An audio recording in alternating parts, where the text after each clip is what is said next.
Dope, man. I'm hella excited to hang out with y'all. Hey. Hella excited we're going to be on the road together Yeah. pretty soon. I realized something recently when I was thinking about doing this interview. We've never actually done like an Eternal Bloom Others interview. You've been on like 3 or 4 episodes, like where we did like band hangouts and stuff like that. But this is the first time we're ever like just doing an exclusive Eternal Bloom interview. So I'm excited about that. I'm excited about getting on the road.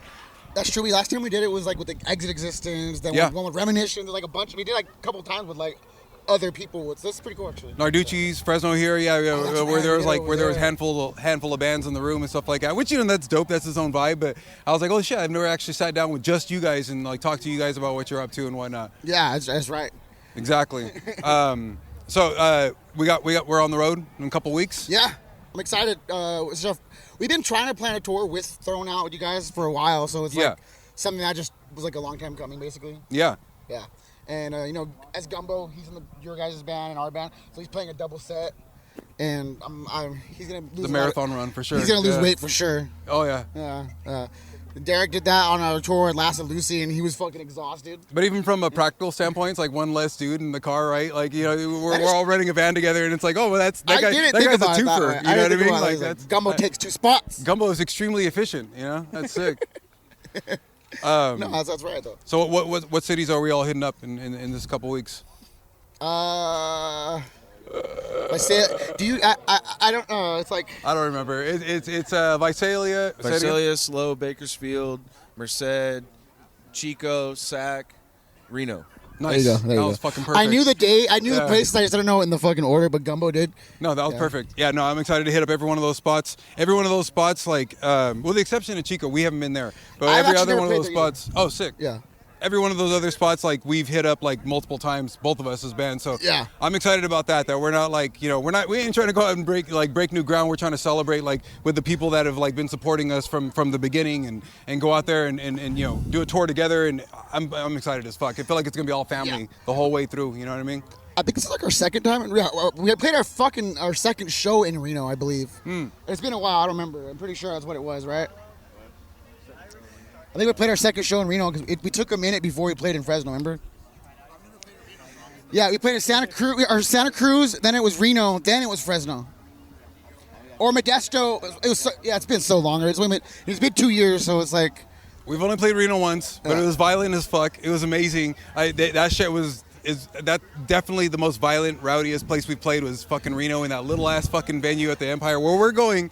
And I remember like what was it, the first or second band, Anthony, where that dude fucking hit the plywood. We fucking heard that shit so loud. He like threw it, like swung his fist back, and we're like, oh shit, it's gonna be that kind of show. That motherfucker's punching the wall and shit. I remember a dude getting held up against the wall by a big ass dude.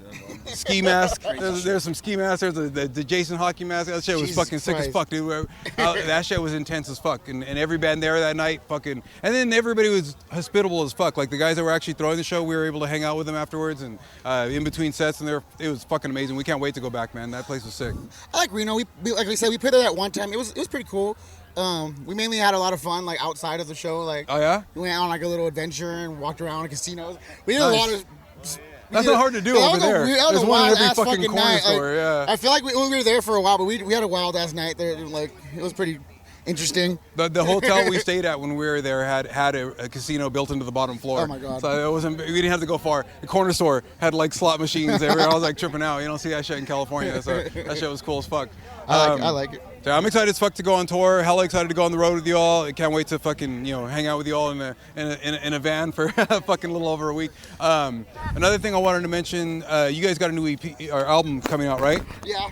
We have an EP coming out there's not really a date yet. Okay. We're still, we go back to finish it in the end of June. Mm-hmm. Then we're going to start getting together and try to figure out. How far along is it? Because Anthony showed us some rough stuff and it sounded fucking amazing, but it was clearly not done yet. Like there wasn't vocals and stuff in there yet. And yeah, so far all the songs are tracked instrumental wise. Chad finished the drums in like a really, really good amount of time. Like he finished that shit hella fast actually. It was really impressive. Gumbo slammed out bass tracking like easy as fuck. He's known for that. Yeah. Give him a couple hours, knock out an album. Just fucking slap the fuck out of the bass. Insane. Yeah. That's what Chad did our fucking first album. Like Chad got there our first album, and my producer, I was on the way, and the producer called me. He goes, "Hey, we're almost done." I'm like, "What the fuck? You guys are only there for like a few hours?" Yeah. He goes, "Yeah, I don't know what to do because now we have like the whole day." And like, yeah. And he basically said, "There's like you got a really good drummer, basically." So like it was something like that. We're like, "Oh fuck yeah!" Like I'm like the fucking opposite. I'm like the 8th take vocalist. Like I'm so obsessive. I'll do it over and over and over and over again. And like sometimes it is the first one that was the one. That, I feel like there's instances like I've done that sometimes. But then my producer, he's like really like make sure I get. So sometimes I'll go back and have to do some things, or my producer talks shit to me and like say I fuck up. People like, you sound like you're sucking dick in the booth. So I'm like, that's cool. I'll do it again. He could have just told me that. Yeah, shout out Cody. Yeah. That's the homie. I've been recording with him for like 6-7 years. I don't know. And with good reason, right? Yeah. So Anthony mentioned, like, he was talking to us, throwing out about the experience, and like he made it sound like it was like Cody made it effortless for like him to get the performance out of him that he needed. Oh yeah, that's fucking. What more can you ask for out of a producer? Can you speak to a little bit on that, like how it was working with Cody? You guys have been working with him for years. Obviously, there's like a level of trust that you guys have developed with him, and yeah, originally I went there to record with my old band back in the day. Okay, and that's how I had like a relationship with Cody. Mm-hmm. And then with this new band, when Eternal Bloom started, that's like the first idea. I was like, okay, we're gonna get these songs ready, but we're gonna go there to record because that's the one spot like I really like have more comfortability and know that he's gonna fucking put me in the right direction. But yeah, So we recorded this new stuff with him, and I'm really excited to do it because we released our album a little bit over a year ago, like a year and some change now. Of Misery. Yeah, it came out. Album. Yeah. It came out in February of last year, basically. So now it's like been a little bit while. So like. The thing is to get these new songs ready for like everyone. So I'm really excited to show. Like we have one that we finished. I have to go back and do the vocals for the last of them on the end of June. So like this is something I'm really excited to put out. Next month, that's soon. Yeah. Yeah. So right after the tour or what? It's changed a lot of the dynamic of the band. Like when everyone was like listening to the songs, like fuck, this is gonna be kind of like insane because it's like a lot more like on the faster side of things and like. Yeah, we have our friend Steven. He put our orchestra sections down for us, and it made the song sound fucking sick. Like I have the all of them ready for us to add onto the song when I go back to record vocals. Okay. So like the entire approach of this one sounds way more intense and like. I mean the EP was fucking hard and heavy, but this one's heavy as fuck. But it's like it's hard to explain. Like it's fucking like. No, well, that first EP I feel like is one thing you guys nailed on that first one is you're so fucking patient, bro. There's so many breakdowns where it's a little slower than halftime. I'm like, fuck, I would not have the patience to like make that hit, but you guys even live pull that off where it's like it's the dynamics just slump like, and I fucking love. That's one thing I feel like is unique to you guys, where I fucking love how effortlessly you guys do that. I'm always like. Want to go. Yeah, you know, no, that's what when we recorded Malevolence, the first thing we put out, that shit was crazy because like I remember we were recording it, and our producer's like, the tempo changes like 3 fucking times at the end. Yeah. And it just keeps getting slower and slower, and I was like, what am I like? What the fuck? So it was like one of those things where it was like, oh, dude, like that's a good reaction. I can't wait for other people to fucking hear it when it happened. It kind of put us like, especially live, right? Yeah, like it's one of my favorite songs to play live, like. So when we start playing the EP songs and new ones, like I do want to keep like a few of them in rotation with like as we're playing the new stuff. Yeah. So that's what I definitely want to do. So one last thing I want to talk to you about. I'm excited as fuck for the tour. I'm excited as fuck for the new EP. The last thing I wanted to ask you about is kind of like the themes that you've been exploring on this. You know, we're friends. I see your posts online and stuff. You specifically mentioned like the Divine Comedy, like exploring like these lower depths. And I'm just curious to know like how that like played out in the lyrical content, if it influenced the music at all. Like how deep does that theme like go? It gets pretty deep. EP? Like I said, I read all 3 of the books that connect with it, like the Inferno and Dante's, like all the like, and it was a lot of like different like themes and example I took from the books itself. Yeah. And like one of the songs is about gluttony. That's fucking sick. Like basically like you're consuming so much of something and you're like over.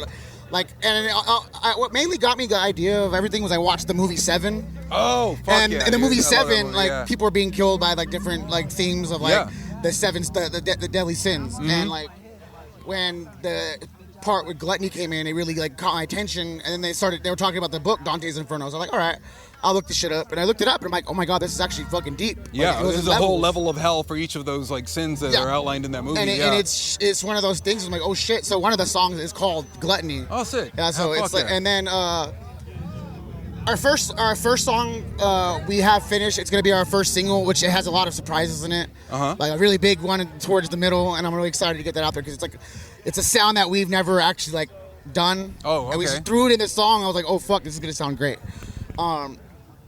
I put a little more dark, like a darker tone into like the writing, and I wanted to like shed some light on certain things. It's based around the idea of religion. Oh wow. The negatives of things. Yeah. And I really wanted to focus on that for this. Like, that's amazing, dude. You like couldn't have picked a better story to base it on. Basically, then, you know? like it just like. The Divine Comedy informs like our conceptions of hell, so that's a perfect. Everyone basically sees it differently. Yeah, and it's one of the things I wanted to show. Like everyone has like a little bit more of their personal hell. Yeah, and I put a little bit of myself into it as well. I don't want to, I wanted to just sow my own like thoughts and like memories and things I've been in through. So did it play out in the music at all, or yes, did it influence? Yes. Okay, yeah. Tonally or it's rhythmically. It's hard to explain, like, cause some of these parts in these songs are so fucking like a while back, Gumbo explained he was like, we sound really cinematic. He was saying, and that's something that kind of stuck with me. Term, yeah. So a lot of the stuff in our new stuff sounds very cinematic. Interesting. Okay. And then we have one song that's heavy. In our last album of Misery, the title track Misery had an emotional tone to it. So one of our songs has a very an emotional tone as well to it. So it kind of you feel like that's a spiritual successor. Yeah, to it's a little bit of a song, spiritual successor because I feel like when this one came up, I wanted it to have a lot of those same tones. Right, you're gonna kind of recapture some of those dynamics. A little bit of of emotion and stuff like it into totally. It. Yeah.